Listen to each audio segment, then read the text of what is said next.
Hope everybody's doing good today. I hope my connection is good. I'm going live from a place where I don't normally go live. I hope everybody's good. We here, man. What's going on? Let's chop it up. Let's talk about it.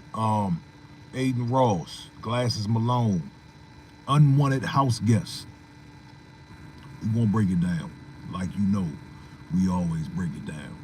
I want to say shout out to Glasses Malone, shout out to Joe Budden, shout out to Benzino, shout out to the other soldiers and men that are speaking out about these culture vultures, man.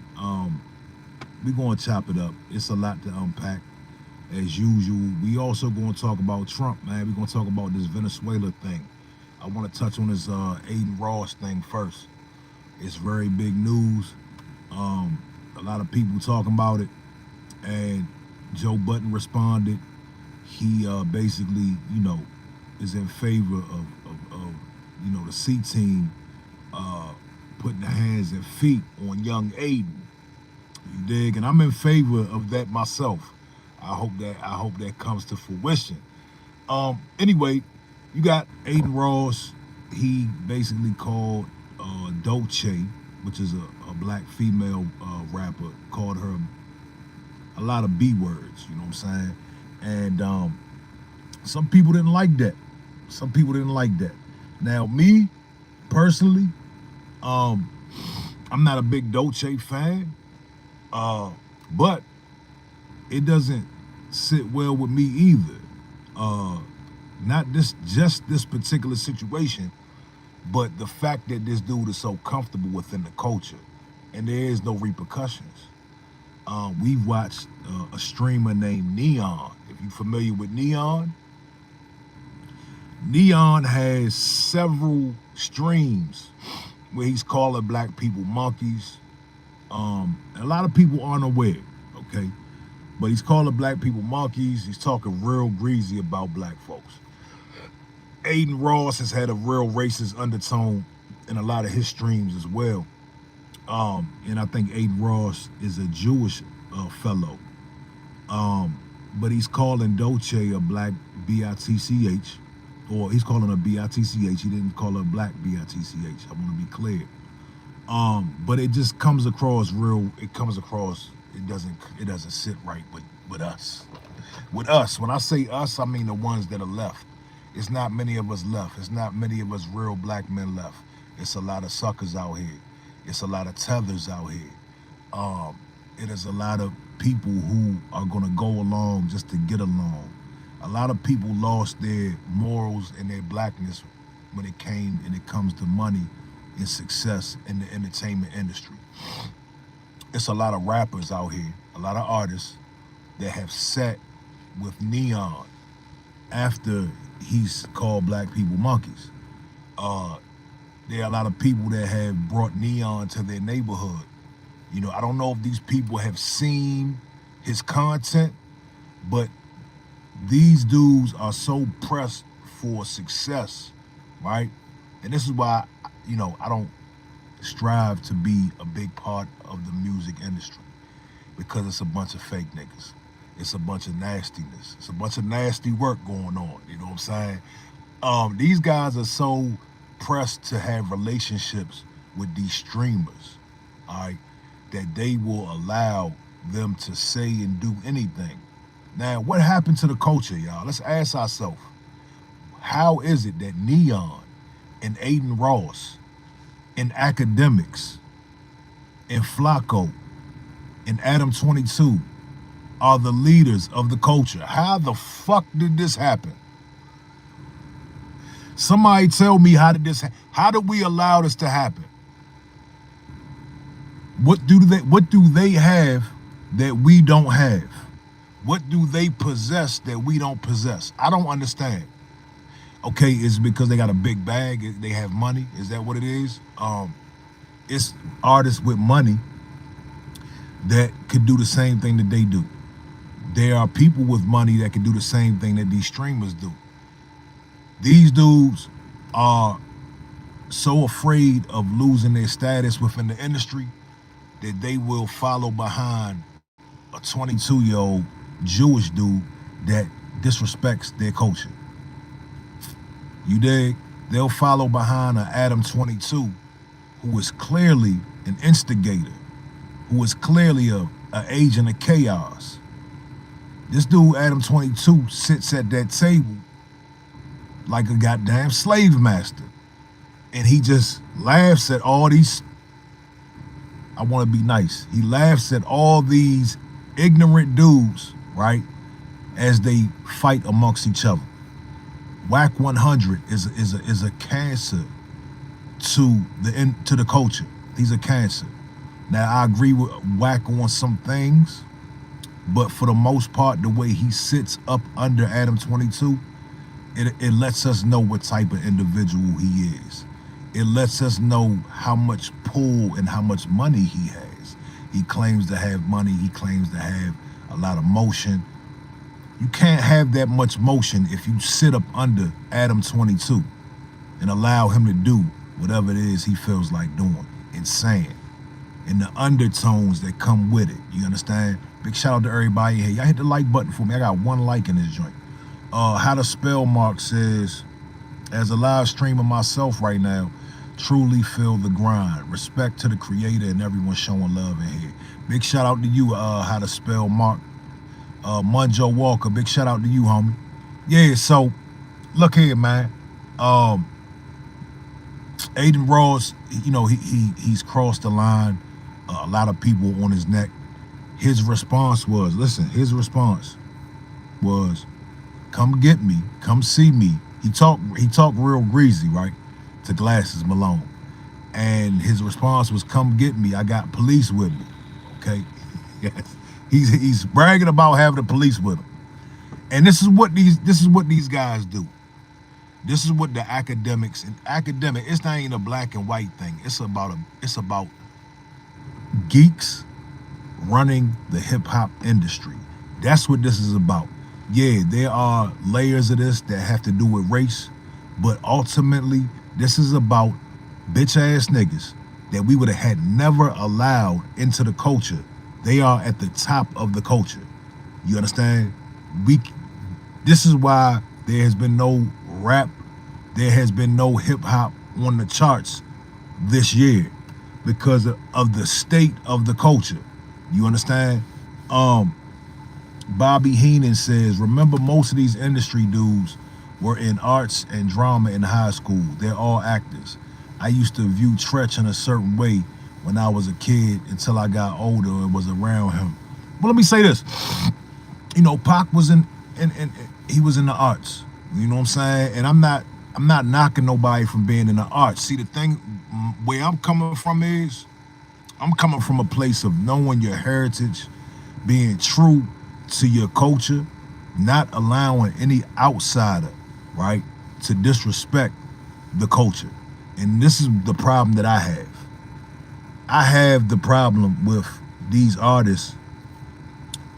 I'm sure some of them know what Neon has said about black folks, and they still bring them around, and they still get the photo ops, and they still try to get up under these people. That's the problem that I have. They're not standing on any type of business. You know what I'm saying? And academics, we all remember academics from the Chicago stuff, and how he made it to be one of the biggest hip-hop correspondents, I have no idea.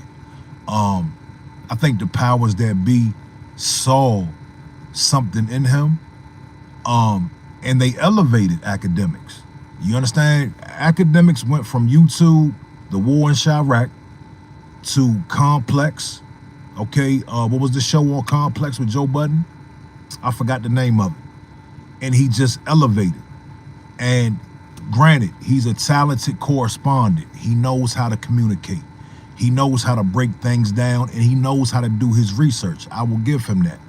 But ultimately, some of the ingredients that make up hip hop, some of the ingredients that black Americans, okay, and it does boil down to black Americans, because hip hop is a black American culture. So some of the ingredients that black Americans have brought to this culture that were mandatory, okay, I'm gonna say that they were mandatory. It's no longer mandatory. In fact, the ingredients and the morals and the principles that we brought to the table, and I'm not talking about street shit, it's like academics goes against that. You understand? Let's see what this guy has to say. Votesy says, "Hey brother, none of this matters in the field. Strap up, 2026, get bloody." Okay, well wherever you're at, sir, you strap up. Okay, I'm well protected. All right, my man. So, I can talk about my topics. You dig? Strap up. I agree. Strap up, but still live your life. You know what I'm saying? Barham said, "Cut your beard. You look like a Chechnyan extremist." The black version, of course. We got trolls in the building. Anyway, let me get back to my topic. So Joe Budden chimed in, and Joe Budden has been keeping it real. See, like I said, there are only a few of us left.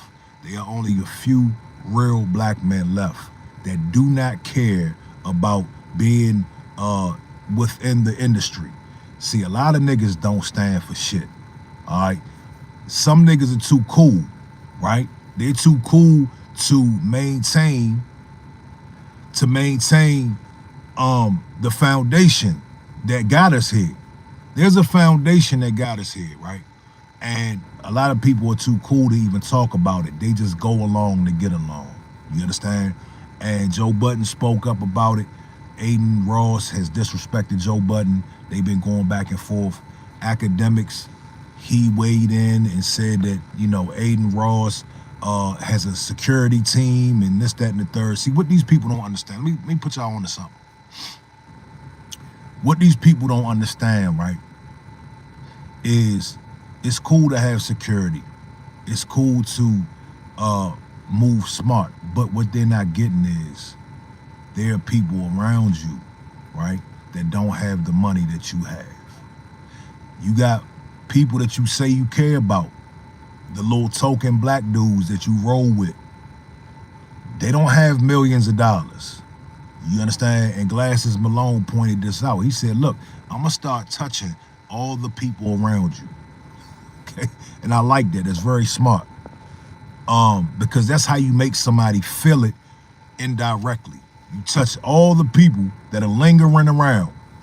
And then eventually they'll get mad at Adin because Adin is not going to protect them. And they got beat up because of Adin's mouth. And that's how you do that. Nas J6, what it do?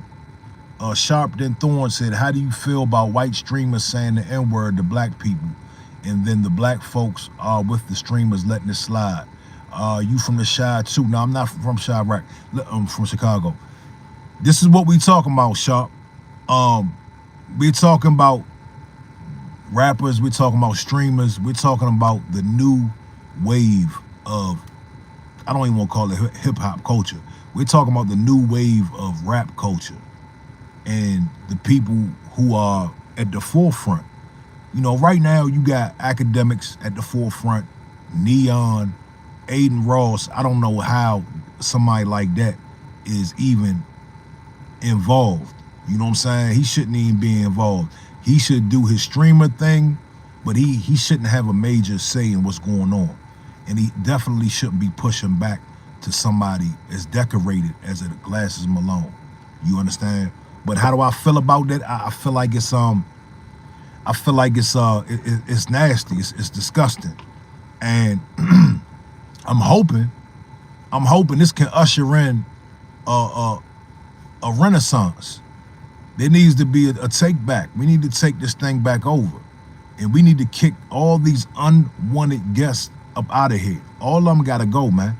We need to put the money up to endorse real correspondents, okay? Real grassroots correspondents that are gonna report news fairly. They're going to call out the bullshit. You know what I'm saying? Glasses Malone has been very vocal in the Drake beef, and Drake and Adin are clicked in. And this is why a lot of people don't like Drake, myself included.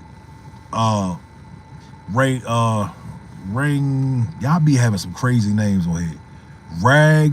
Nah rock. FBA over everything. Yes, sir. All day, every day. Big FBA. Yes, indeed. MG3 said, why is hip hop the only genre that you get credit for killing someone or going to jail? That's a great question. And I, I can't run from that question. That's a flaw. That's a defect that was implemented somewhere along the way within hip hop. See, back in the day, right, and I hate to sound like the old dude, but back in my day, we had songs like Self-Destruction. You know what I'm saying? It was a stop the violence movement with a bunch of different rappers from all over the country. We had, it was called Self-Destruction. Then we had the West Coast version, what was called We're All in the Same Game. So somewhere along the line, and I'm gonna just be real, and y'all can say I'm playing a race card or whatever, but let's just be real. The record companies, they saw the profit in gangster rap. They saw the profit in black on black crime. And it was a point in time in the industry where you couldn't get a deal unless you was talking about killing other black people and being a gangster. They were not signing any other acts. I grew up in an era where it was dancing, right? We would dance, you know what I'm saying? Like every rapper had a backup dancer, you know what I'm saying? I grew up in an era where, niggas was rocking polka dots and African medallions and beads, and you know what I'm saying? And I remember when NWA came, and I remember when things changed. I remember very vividly when things changed. And a lot of that stuff was by design. These record labels, they saw the profit in black degeneracy.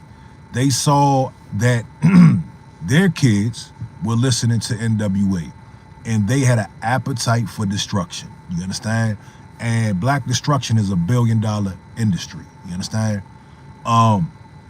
Saudi Earth said, industry rule number 4080, record company people are shady. Yeah, that's that Tribe Called Quest. They told us, listen, y'all. Listen, hip hop is like the fucking the hieroglyphs. Hip hop, they told us a long time ago what was going on. Public Enemy told us what was going on. If you really do the research, artists have been telling us what's going on for a long time. Sticky Fingers from Onyx, he has a video where he walks into the record label and the record executive tells him, hey, you're not talking about guns, you're not talking about killing nobody, then we can't sign you. You know what I'm saying? And then he turned himself into that artist. So we've been getting fair warning of what's going to go on out here. You dig? Let's see what we got up in here. Shout out to everybody in the building. I hit the like button for me, man. Carmat said, yeah, after NWA, it was over for that fun dance, bro. It was over. Let me tell you, even somebody mentioned Tretch. Y'all remember OPP? OPP came out. It was a fun song you could dance to. It was about the ladies. When they came back, they were hardcore, right? Everybody switched, even like Queen Latifah, MC Light. What did MC Light come back with around that time? She Needs a Roughneck. Every nasty, a lot. Even MC Hammer. Once that shift happened, MC Hammer came out with a gangster look.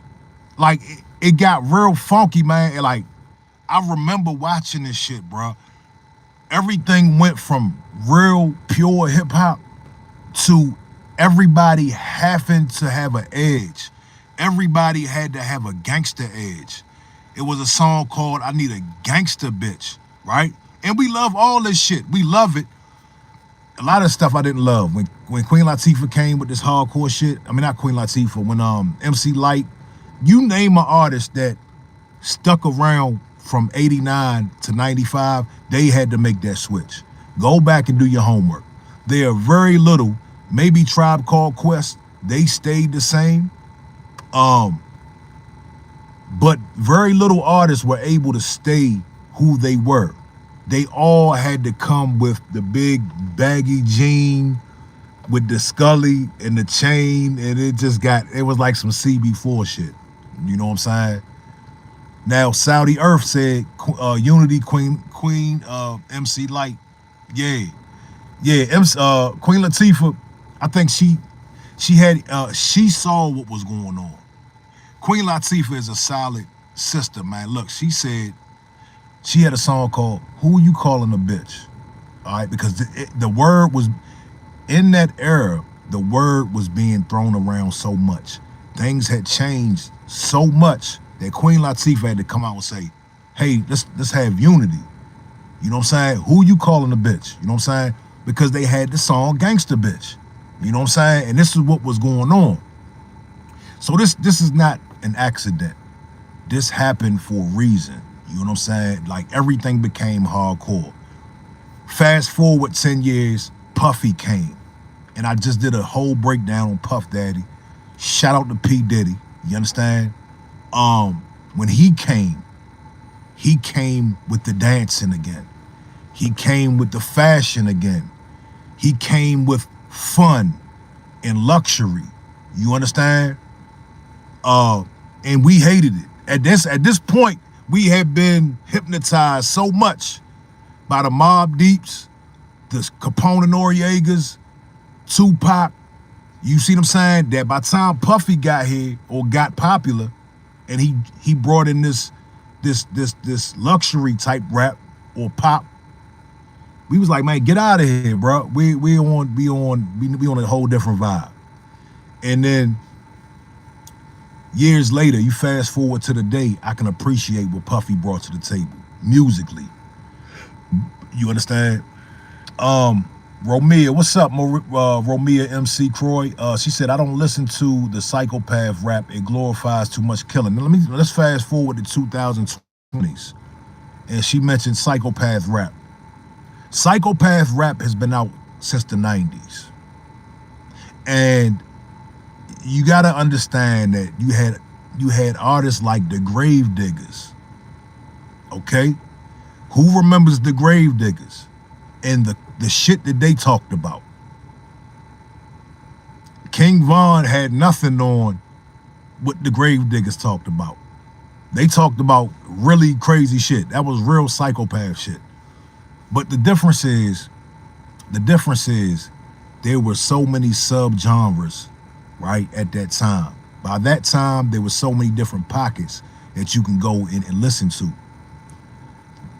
2020s, all you have, for the most part, is the Little Durks, the King Vons, you dig, the Chief Keefs.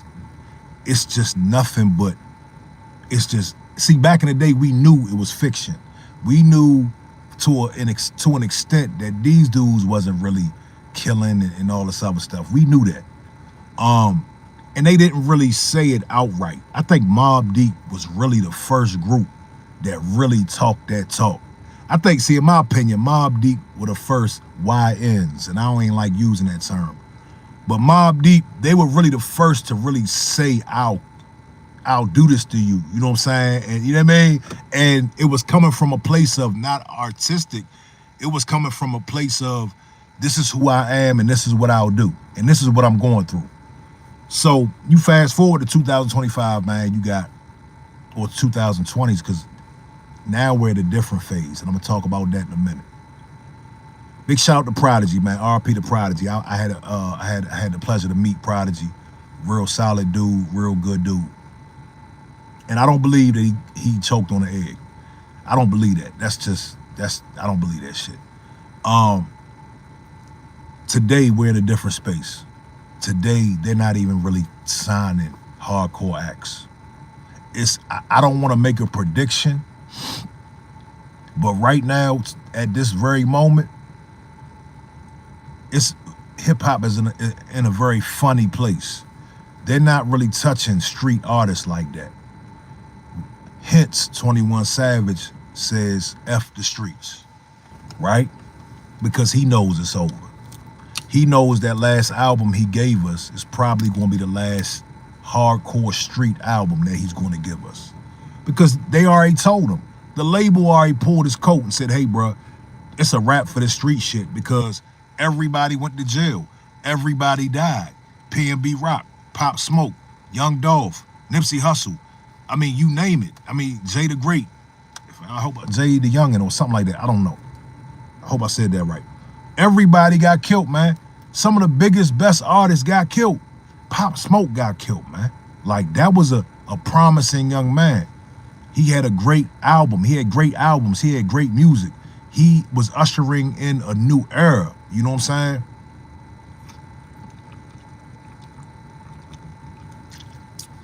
Saudi Earth said, but Erica, India, and Jill, not to mention Angie, all positive and uplifting. Yeah, but they're not rap. Well, you know, Badu has a hint of hip hop in it. You know what I'm saying? But right now, we just strictly talking about hip hop for real. Big shout out to you, the U.S. Yogan.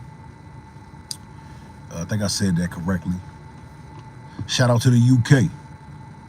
Reg Anthony said, yeah, it's so great. All he sang about was drugs and murder. Finally caught up to him, Granny. Pop Smoke had more than drugs and murder. I don't know what, you obviously haven't listened to Pop Smoke. Some of his singles now is like really pop songs, like real radio friendly songs. You know what I'm saying? Pop Smoke had a level of aggressiveness. Of course, this is our culture. There's gonna be a level of aggressiveness. You know what I'm saying? And we love that. That's why, let me tell you something, man. As much as they're trying to blackball gangster rap and trap music and drill music, it's never gonna go anywhere. See, what y'all gotta understand is hip hop and rap is the culture. You understand? Listen, some of y'all in the chat are not gonna like what I'm about to say. Hip hop and rap is the sauce, is the flavor of America. It's the flavor, okay? Now, I want you to do this, all right? For everybody that doesn't agree, I want you to go on TikTok, go on Instagram, go on Facebook, any other app that you can think about, and you take away all the rap on there. I'm talking about the little white girls in the suburbs, people in India, people in Africa. Most of their TikToks is to hip hop music, to rap music. Even the older stuff is being recycled. You understand? Black music, Black American music is the secret sauce, man. It is the heartbeat of the culture of America. Take away Black American culture from American culture. What do you have? You understand? You don't have much. Texas Bama, what it do? Happy New Year's to you. Mike said, really this age, rap, I'll take Nas over these people. Well, let me say this, man. You know, my musical taste, it varies. It's about the mood that I'm in. I was listening to 2000s, early 2000s pop this morning. You see what I'm saying? When I'm in the house and I'm feeling motivated, I'm listening to EDM. You know what I'm saying? When I'm cooking, I'm listening to R&B, 90s R&B. When I'm out and I'm driving, it's gonna be maybe some trap. I've been listening to G Herbo all week. You know what I'm saying? So it's about a mood. You understand? Queen team, what's up? Take Cash said I still F with Nas. I haven't gotten to Nas since Life is Good. I haven't got into any of his albums since the Life is Good album. That's the last Nas album I really listened to. Through and through, you know what I'm saying? Alter Ego said, I'm 40, grew up on G Unit, D Block, stuff like that. Yeah. Yeah, man, you know, listen, man, you know, we have came a long way as a hip hop genre, you know what I'm saying? And we have done the impossible. We've literally changed the scope of culture in America. There's a documentary out called The Browning of America, and it talks about the influence that rap and hip hop has had on the major brands, Adidas etc., etc. You understand? We have generated trillions of dollars. Unfortunately, we haven't seen it, come back to our pocket. You dig?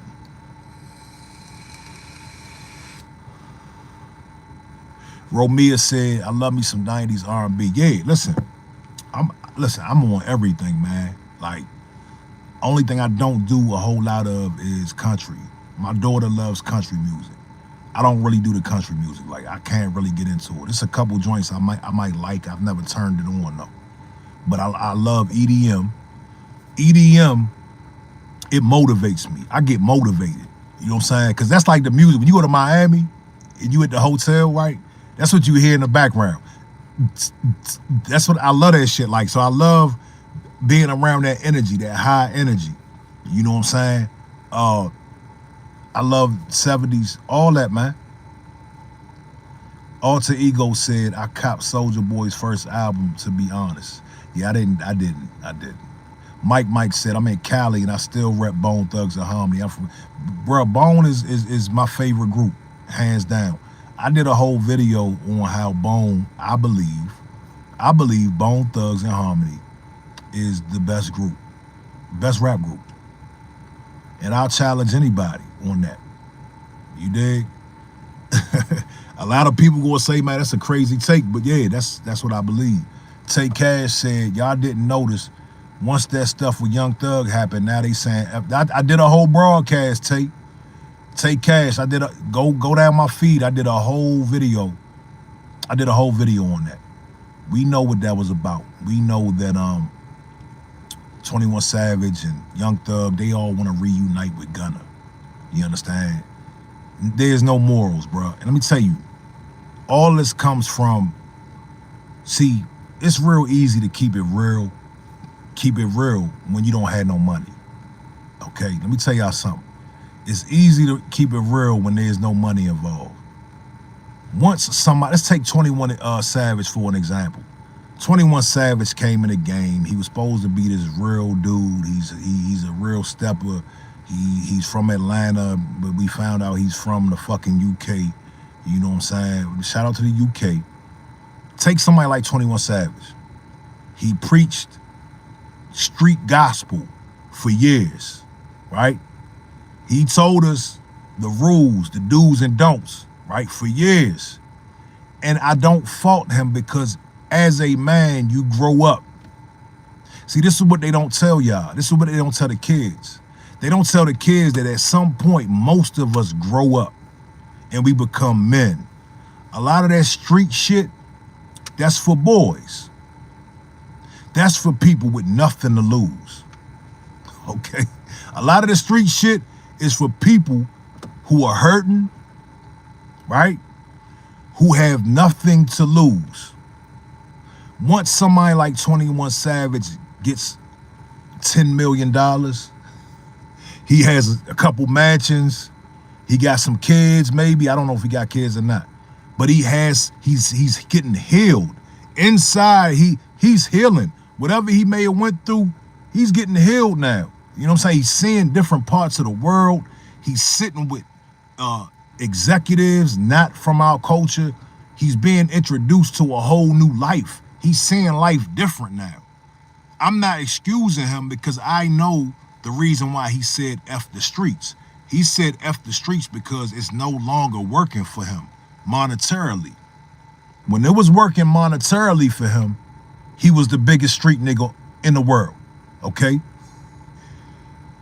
But once it got in the way of the friendship and the relationships, and once it got in the way of Young Thug making a lot of money, because Young Thug, he fucked himself, you know what I'm saying? He caught that case. His man Gunna rolled over on him. He came out and he told us that Gunna was a cooperator. But Gunna is bigger than Young Thug now. So now Young Thug, nobody really cares about what he's doing. And Young Thug is a disgrace, by the way, in my opinion. So now Young Thug needs a handout. He needs help. He wants to get back to the top, and Gunna's on the top. So what else do you do? Now you got to make amends. Now, how do you make amends? You got to say, oh, forget the rules. Yeah, we said no snitching. We said we would never hang with a snitch, but we want Gunna back, so F the streets. You know what I'm saying? You dig? So this is the funny shit that happens.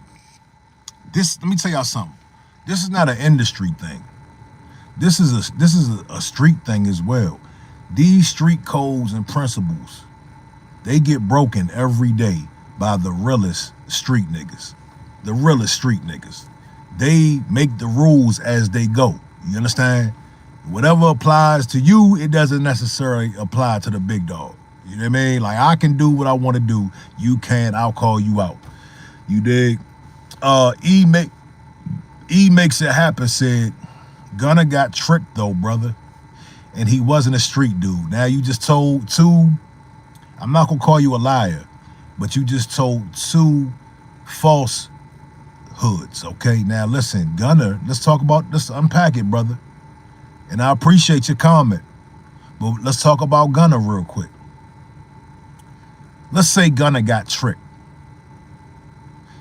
How do you get tricked into admitting and agreeing that your record label is in fact a criminal enterprise? When somebody asks you, okay, when somebody asks you, hey, is YSL a gang? How can you get tricked into saying, yes, ma'am? You don't get tricked into saying that. Now, if the tables were turned and Gunna was the big fish and Young Thugs was the small fish, Gunna wouldn't want to hear that nobody got tricked. Okay? He didn't get tricked. Let me tell you, it's real easy to get tricked when they say, hey, go into this preliminary hearing, go into this court case and just say yes, ma'am 3 times. And yeah, it's easy to say, oh, I'm not going to think about this. It's easy to say, I'm not going to question this. Yeah, tricked. He got tricked. He got tricked, all right. The trick was they offered him freedom. The trick was they offered that man freedom. You dig? And the bottom line is, Gunna wanted to go home. Let's be real. Gunna wanted to go home. And he wanted to go home that day. Okay. Right. You're right. E makes it happen said, I guess he could have said no, but then he wouldn't be released. No shit. Now let's address the second part of your comment. Gunna was a Crip. Did you know that? Antonio Mills said, freedom makes these niggas tell on they mamas. Man, what? Come on, man. Listen, Gunna was a Crip, y'all. Go look it up. Go look it up. So there is no, listen, I done did plenty of videos on this whole Gunna situation. You dig? Gunna was, he was a so-called street dude. And he's now accepted. He's accepted. The game was just with Gunna. Let me tell you, man, as men, as we grow, let me just speak personally. Let me give you some personal stuff real quick. As a 45-year-old man, I don't participate in any street activity. I don't live by any street code. But when I see people telling on their friends and betraying the people that have been loyal to them and helped them get millions of dollars, I don't like that. It has nothing to do with being a street guy. It's about you sold the kids an image. You told the kids that they should never cooperate on their cronies, on their bros. You know what I mean? You told the kids this. You did. And then you get pinched, right? And Gunna wasn't even in that much trouble. And then you tell on your friends. In my past life, I have had situations where I was asked to tell on my friends. You understand? I remember I had a situation, me and my brother had a situation, and the detective told us, he said, look, you gonna tell us this man's name or we're gonna charge y'all. And there was no question in our mind. We're not telling anybody's name. The Smith brothers are not gonna be telling on nobody. And guess what? they came and charged us. And this is just the risk you take. And it ain't about being a gangster or being in the street. You don't tattletale, man.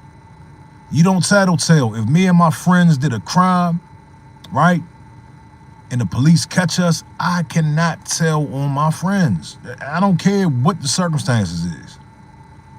You dig? Bell said, are you talking about Gunna the musician? Yeah, Gunna the gangster / musician, yeah. Yeah, so a lot of, I'm still baffled by the fact that we were even debating whether Gunna had told or not.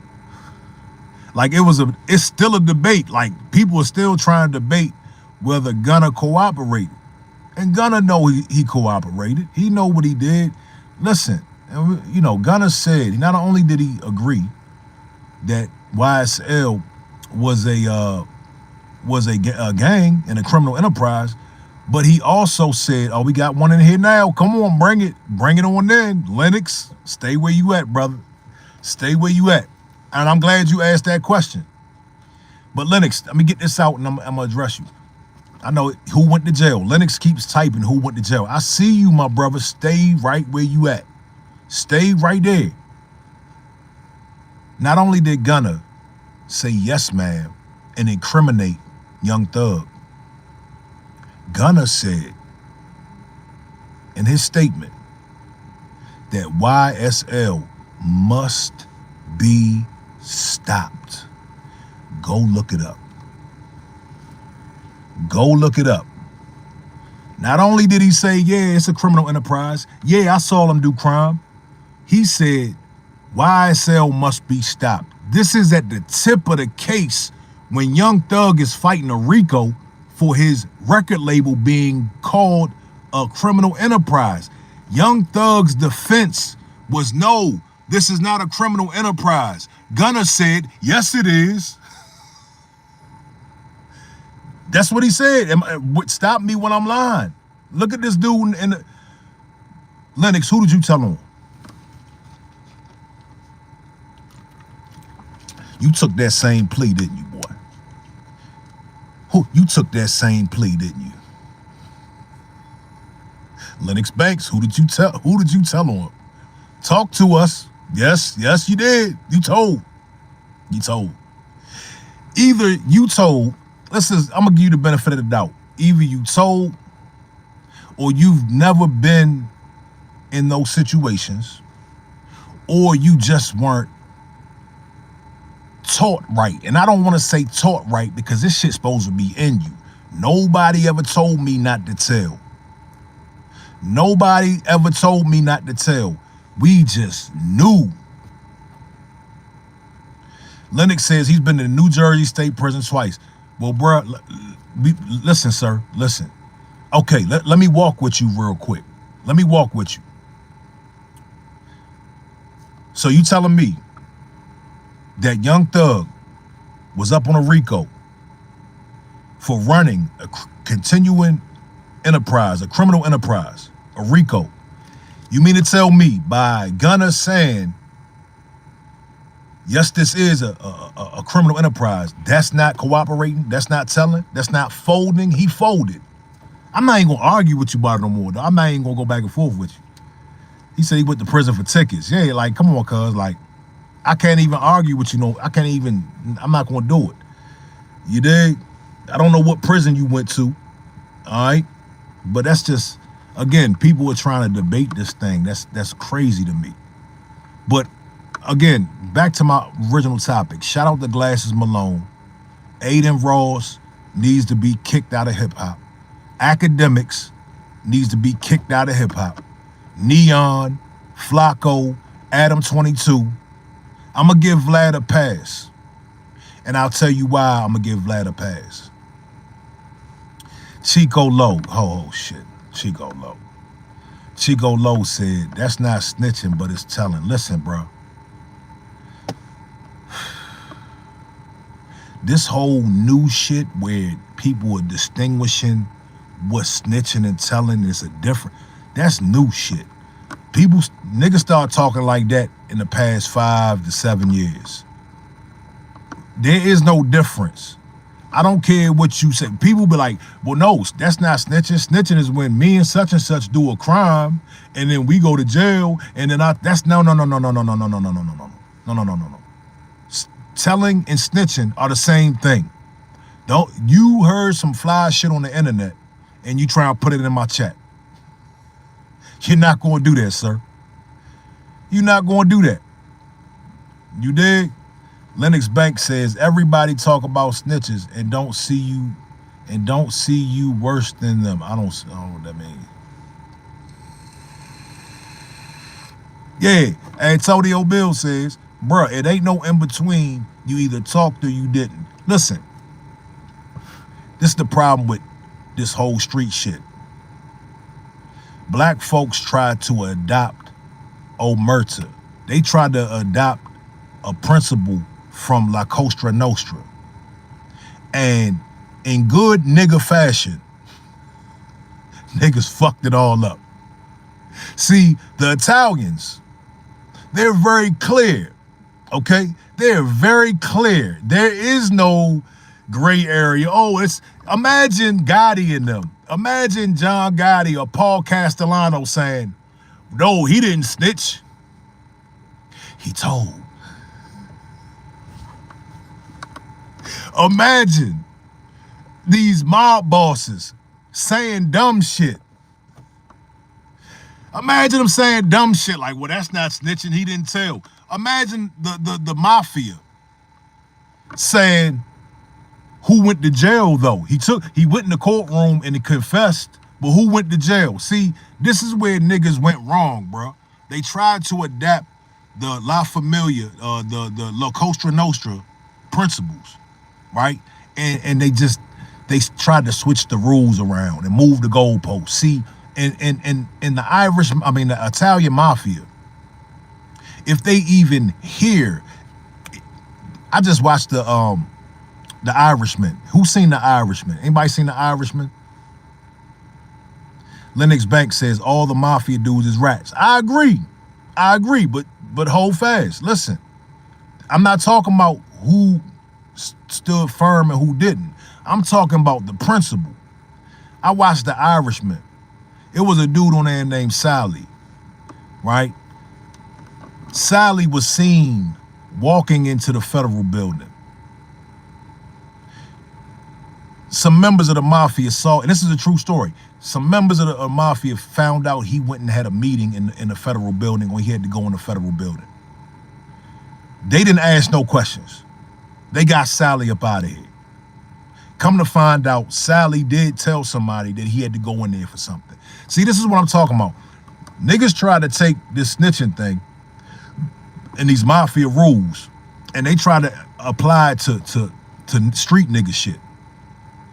And then 40 years later, niggas is talking about, well, no, nobody went to jail, so he didn't tell. Listen, just because somebody didn't go to jail doesn't, it's plenty of people out there, and you haven't been to prison twice, so you say, you know that people have been told on and beat the case. People have been told on and beat the case. So what does that mean? Nobody went to jail. What does that mean? Chico Lowe said, that's the problem. You trying to follow mafia and y'all ain't nowhere near the mafia. Yeah, not me. I'm not trying, I'm saying them. I'm saying where this whole no snitching thing came from. Where this whole, and not the, listen, the unity and loyalty and the code, the real code, was amongst black folks. Was amongst black folks that were enslaved, were amongst black folks that went through Jim Crow. That's where our bond came from. Somewhere along the line, right? Street niggas tried to adapt this whole Italian mafia thing. Omerta, they tried to adapt that, right? And it just hasn't went right. They didn't. Us as black Americans, we have always known that we're all we have, right? So we have to have a form of a loyalty to each other. You dig? Lennox Banks says, all I know is I'm not no snitch, and all my brothers is solid. But shout out to you, Lennox. You know I'm just giving you a hard time. But it's very suspect for somebody that says that they went to prison twice not only not to know, but to act like Gunna didn't do wrong. Gunna is in violation. Lennox Banks says, I'm from Camden, New Jersey. Nobody can tell me nothing about no gangster shit. I just told you. You listen, bro, you can't tell us about your own rules. You understand? Let me ask you this, Lennox. Since you such a street dude, right? I don't know if you've been to the feds or dudes from your neighborhood have been to the feds, but let me ask you this. Would Gunna be able to walk a federal penitentiary yard? Answer that question. Would Gunna, and I want you to be honest, my brother, because we already know the answer. Would Gunna be able to walk a U.S. Marion? Would he be able to walk that yard? Slugger said, yes, he could, bro. Come on, man. Thank you. Freddie is back. We Chad, yeah. Lawrence, what it do? Lennox Banks says, after what you told me, he would not be walking. No, thank you, bro. Thank you. So, I mean, come on, man. Like, that's the gist of what I'm saying with Gunna. You dig? Fight for old Dave G said, imagine living by prison rules. I don't live by prison rules. I'm just making a point. You dig? I'm just making a point. But that's why 21 Savage and the Atlanta guys were saying F the streets. To add on to that, another reason they said F the streets is because YFN Lucci and Young Thug were spotted in the club together. Now, y'all know Young Thug, one of his charges was for getting YFN Lucci's mother shot at. Young Thug essentially shot at YFN Lucci's mother, like had a gun shot at YFN Lucci's mother. Okay. Lennox Banks says these dudes are celebrities, not gangsters. I agree. I totally agree. But what I'm saying is what they sold the children, what they sold the youth. You understand? We just holding them accountable, brother. We already know this. This is just for the sake of conversation. You dig? Yeah, they did a song together, if I'm not mistaken. So that's another reason why 21 Savage is saying F the streets. You understand? They don't want to abide by the street rules anymore. The thing about this is their careers are over. It's over. What else are you going to talk about? What else are they going to talk about? 21 Savage, he'll probably come out with another Drake album. They'll talk about some women or something. But other than that, what y'all going to talk about? Young Thug is so despicable. He is such an attention whore.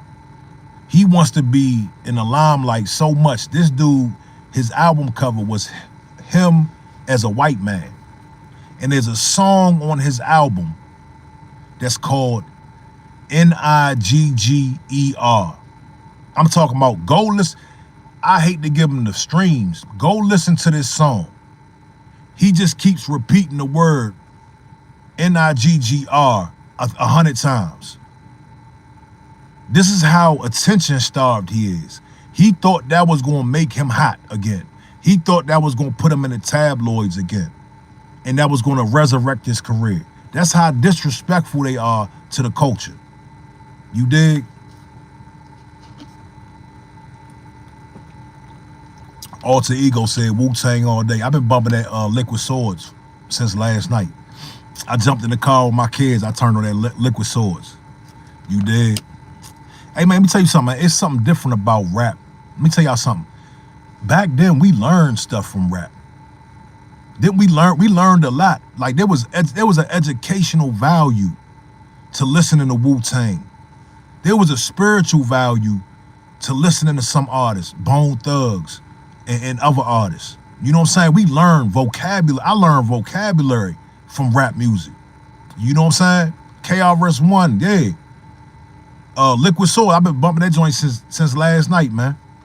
You know what I'm saying? Like, I remember when that came out, I was in high school. You dig? Nowadays, there is no educational value in none of this mainstream rap. Where's the educational value? What is Lil Durk going to tell us? Y'all heard about Lil Durk. Since we on Lil Durk, let's talk about Lil Durk. Lil Durk is going up the river for life. They pushed his court date back. Y'all know he has a murder for hire case. Okay? The one that he's on trial for now, but there will probably be more coming. They pushed his case back because he has a bunch of witnesses that are set to testify. Lennox Banks says the Woo is the first rap I ever heard and liked. Damn, how old are you, Lennox? Yeah, YWH said that nigga's cooked. Yeah, he's cooked. He's cooked. Ain't no getting out of this one. If he gets out of this, he got a hell of a lawyer, man. He got, okay, you 35, okay, you 10 years younger than me. All right, I see. And I want to add this asterisk next to Gunna. I've been bumping Gunna's album all summer. Let's just keep it real. I'm gonna tell you like this. I made a bunch of videos on Gunna, and I refused to listen to his songs. And then I had to stop and think. I'm like, you know what? I listen to R. Kelly. You know what I'm saying? Like, I kept hearing how good his album was, and I had to go listen, man. And the album was dope. It was a dope album. You know what I'm saying? Slick said one of the witnesses changing their story. They said that they might help him. When did this happen? When did this happen? Yeah, I still listen to R. Kelly, man. You know what I'm saying? And you got to really think, man. I had to ask myself. I listened to artists that may have took people's lives. This dude, this weenie, all he did was fold under pressure. And it wasn't even my case. I'm going to go ahead and listen to his album. You know what I'm saying? I didn't want to listen to it because I didn't want to support. You know what I'm saying? I didn't want to support that. But he wasn't talking no crazy killer stuff. Now, if he was talking crazy killer, I'm going to do this to you, gangster shit, I wouldn't have supported it. But it was luxury rap. Like, Gunna got a real luxury rap flow, and I like that, you know what I'm saying? In my old age. I want to hear luxurious, you know what I'm saying? A good vibe. Okay, Slick said he seen it a week or two. Well, yeah, his shit got pushed back this week. Some of his co-defendants agreed to push the case back. Durk wants to have the trial right now. He wants the speedy trial. You dig? Tekashi 6ix9ine. This is another thing I wanted to touch on. Tekashi 6ix9ine. All of these streamers, even Say Cheese. I was just disappointed when I saw Tekashi on Say Cheese TV. Like, this shit is being so normalized. And it's not ain't about no street shit. Tekashi 6ix9ine is the most disrespectful rat in history. Not only did he put some black brothers away for a lot of years, but he came home and he rapped about it and he laughed about it and he threw it in their face and he wore a rat costume, or he had a rat costume in his video. And you got other black men putting them on a platform. Listen, I had a platform. I have a platform where I would do interviews. I still do interviews from time to time. I've interviewed Benzino, a bunch of Baltimore artists. You know what I'm saying? I don't want to interview Tekashi. I don't care how much money and fortune it's going to bring. I don't want to interview Tekashi. Why is he still around? You dig? Polo Capone said, nah, them brothers out themselves out the way. We got to take accountability for our own. No. You talking about Treyway? Polo Capone, stay right where you at. Because I keep hearing the same narrative that Treyway did wrong somehow. Let me tell y'all my perspective on the Treyway situation, and I gave it to y'all a couple weeks ago. I'm going to tell you again. Being somebody that's in the industry, I'm in the entertainment industry. I've managed artists. I've been with artists when they had big investors behind them. and we wanted to help that artist succeed. Treyway did exactly what they were supposed to do, with some exceptions.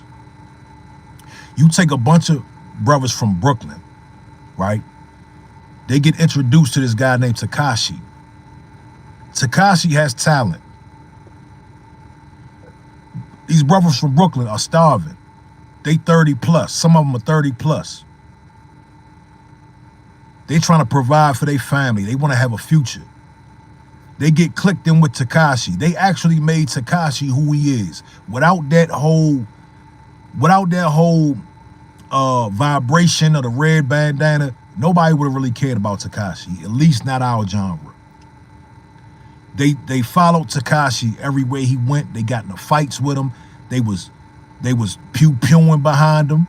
You understand? They were doing all kind of stuff behind him, which made him popular, which made him something to talk about. They made Tekashi 6ix9ine. They saw a way out of the neighborhood, and they said, listen, they put balls to the wall, as they should. They in the neighborhood, they said, you know what, this is our shot, nigga, let's do this. What we gotta do? And I agree with that sentiment. I don't agree with some of the tactics that they used. They should have been a little more smarter. Tekashi 6ix9ine seemed to want to be down, and he seemed to want to sacrifice and be a part of the gang and go with the plan. Mid-plan, Tekashi started acting funny. Okay, mid-plan, Tekashi started acting weird and doing what he does and being a bitch-ass nigga. That's where they went wrong. He's a bitch-ass nigga. They shouldn't have had infighting around that. But he got disciplined. When he got kidnapped, that was called being disciplined. You understand? Essentially, Treyway did what they were supposed to do. You understand? Do I blame Tekashi for not going to prison for 10 years? I don't blame him for that. Should he have told? No. If he decided to tell, that's his business. But the problem I have is when he came home, he could have at least gave their kids some goddamn money. He could have gave Shotty and them kids some money. He's the reason, they're the reason why Tekashi is where he was. You understand? You dig? He came home and bragged about getting them locked up. He came home and bragged about being a snitch. That's the problem I have. If he said, look, I'm a fold, I'm not gonna do this gangster shit no more, I wouldn't have had nothing to say. I think anybody can understand being in stardom, being right on the cusp of being the biggest rapper, you know, in this decade, having millions of dollars, on the road to millions of dollars, and then boom, you get snatched up. Cool, you fold, bye, see you, don't talk about gangster shit no more. He came home and doubled down on the gangster shit. He came home and laughed at the people that he got locked up. He didn't help the families of the people that he got locked up. You dig? It's crazy, man.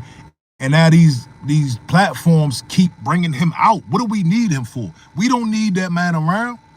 We don't need Tekashi around. You dig? I don't believe that Shotty was with his baby mother. I don't believe that. You know what I'm saying? After a while, Shotty be like, yeah, I did that with your baby mother. You just got me 15 years in the penitentiary. Come to find out, they about to deport Shotty. When he comes home, he gotta go to like Trinidad or something, or wherever he's from. He's getting deported. He got kids out here. You see what I'm saying? Like, that boy did a lot of damage. Like, he did a lot of major damage. And I don't respect that, man. And of course, yeah, Treyway could have made some better decisions. But they saw a meal ticket, they went for it. You know what I'm saying? Antonio Mills says trolling after snitching deserves a dirt nap. I agree. John Doe said they gave that hoe to D. I don't believe it. They both denied it. I mean, think about it. You would think Sarah Malone, his baby mother, as upset as she was, at some point she'd have been like, yeah, I did it. Why would they both still deny it? He snitched on Shotty, got him 15 years. He moved on from Sarah Malone and her child. What did they have to lose by telling the truth?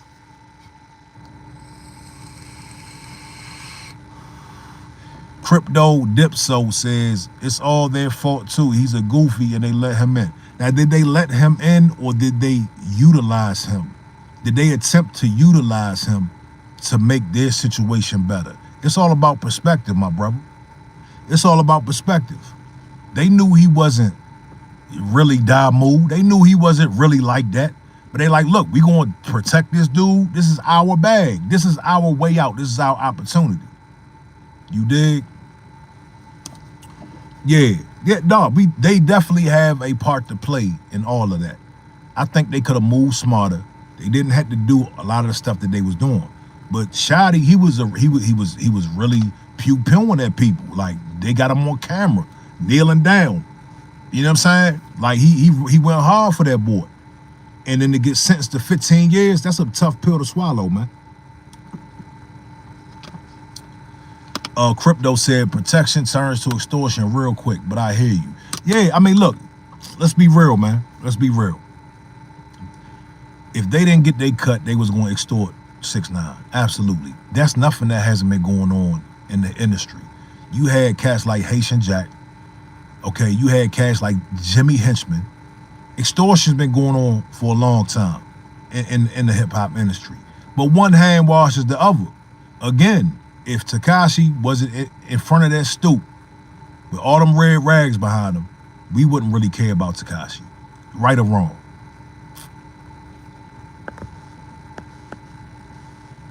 But yeah, man, look, I appreciate everybody for tapping in.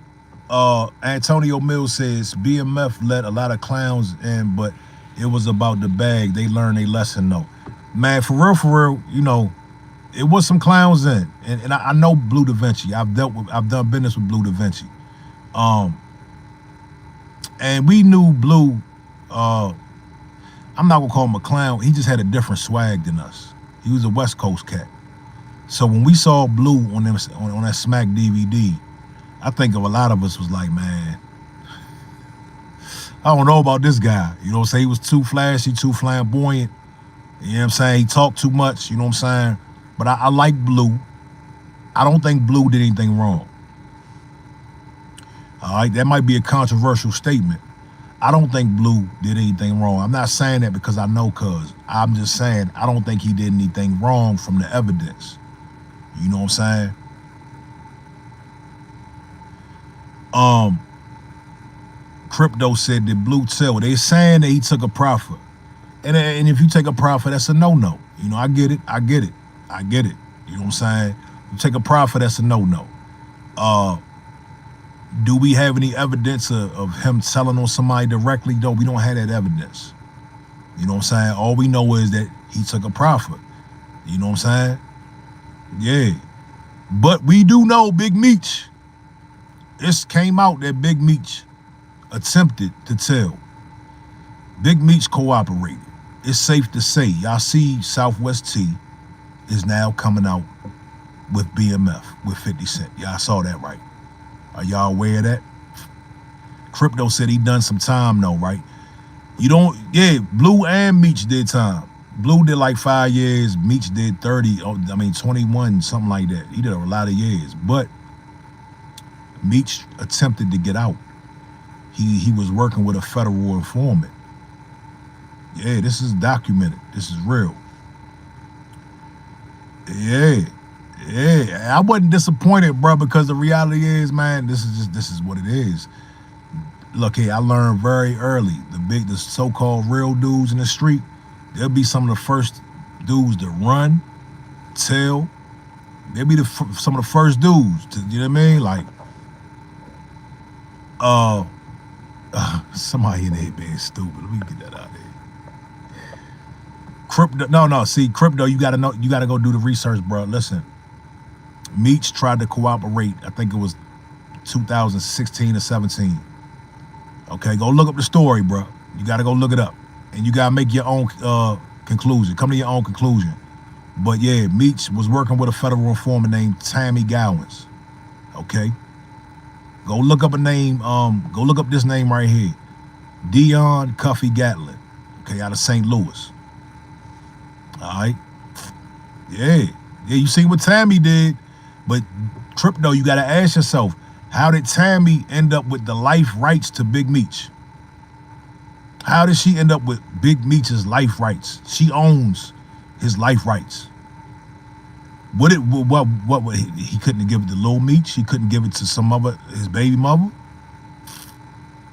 It's safe to say that man attempted to cooperate or did cooperate. You know what I'm saying? And that's why he doesn't say much. He just gets on these, reels and just smiles and he don't say much. He knows better than to say a whole lot. You know what I'm saying? Nah, Sick TV said, is that shorty that worked with Rockefeller? Nah, you talking about Desiree Perez. Desiree Perez, she's an informant. And she rolled over on some cartel members. Desiree Perez is OG Juan's wife. Okay, y'all heard of OG Juan. That's Jay-Z's partner. Okay, he thanked him on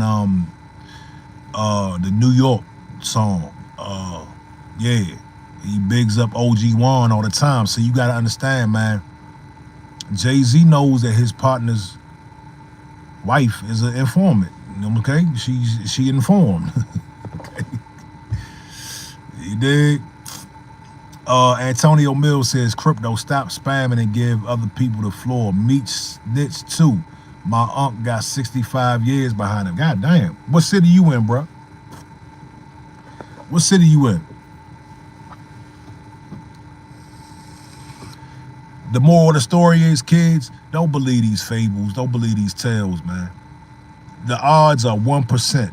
You know what I'm saying? Let me tell you something. When I was running around in them streets,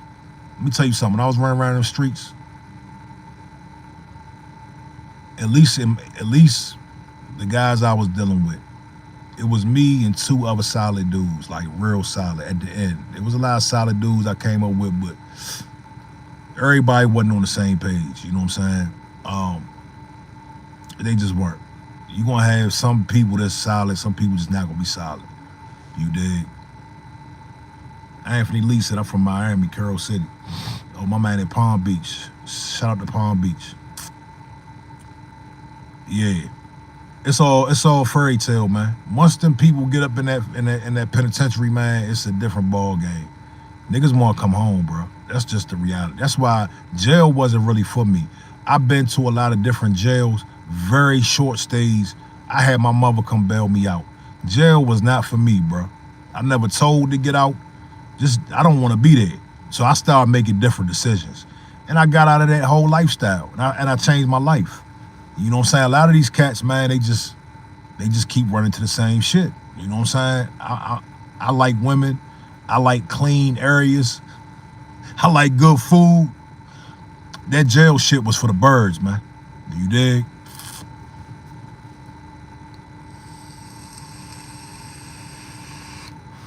Sick TV said, you know when people say, if it was me, I would, most of them ain't about it. Yeah, let's take Queso. Y'all familiar with Queso? The dude who father told on him? Y'all familiar with that case? Anthony Lee said, I was arrested in 2010. Never gotten into any trouble since. Y'all subscribe to the channel, man. Queso's father. Now, let me say this, man. Y'all heard of Queso, right? Anyway, Queso, he got a charge, M1. And they called his father into it. And his father was an accessory after the fact. His father about my age, a little older. His father, I think, just turned 49. And they locked his father up, too. And his father was facing life, pretty much. And his father told. His father got on the stand and testified against his son. Now, when I first heard this story, man, I was like, I'll never do no shit like that. You dig? But after listening, because I watched two of his interviews. He did an interview with Vlad, and he did an interview with Say Cheese.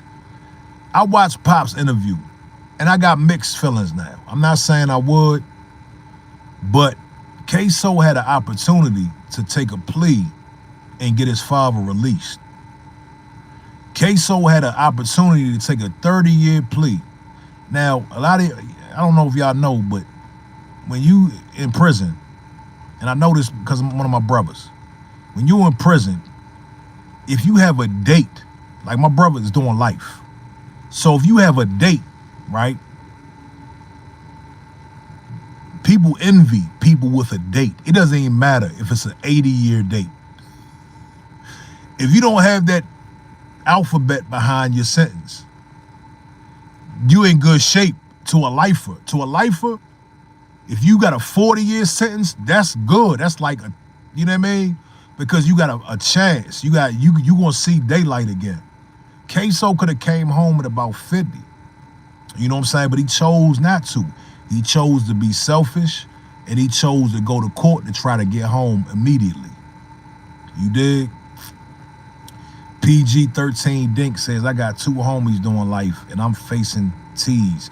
You said you facing what?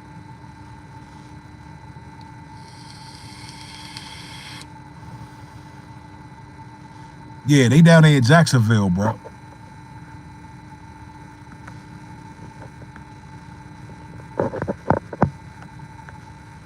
Yeah, so after seeing Pop's interview, man, I kind of got mixed feelings. Like, you know, Pop said he got other kids out here that he need to take care of. Queso didn't want to play ball. He didn't want to get people released. You dig? So it is what it is, man. Like now he doing life. Pops is home. You dig? Let me tell you something, man. As you get older, as you get older, man, life becomes more precious, more valuable. I wake up every day and I thank my higher power for life, man. Like I'm very grateful for my life. Damn near every second of the day. I'm very cognitive that I'm free, that I'm alive, and I have a good life. As you get older, man, you're not really with the bullshit. You know what I'm saying? Like,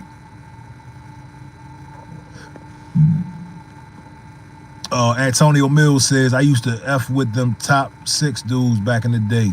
Them out there, Del Rey, Palm Beach. Okay, I'm not familiar. 6 said, so Pop said, you want to play me? I got something for your ass. Hey, man. Tough shit, man. Tough shit. I don't know. But listen, I appreciate y'all tapping in with me today, man. We up out of here. Y'all subscribe to the channel if you like the content. You can follow me on Instagram. I got 2 Instagrams. One is topflight_TV. And one is topflight_official. You dig? That's Top Flight, TOPFLYGHT. You dig? So y'all be easy, man. We'll get back this week or something. All right? Peace.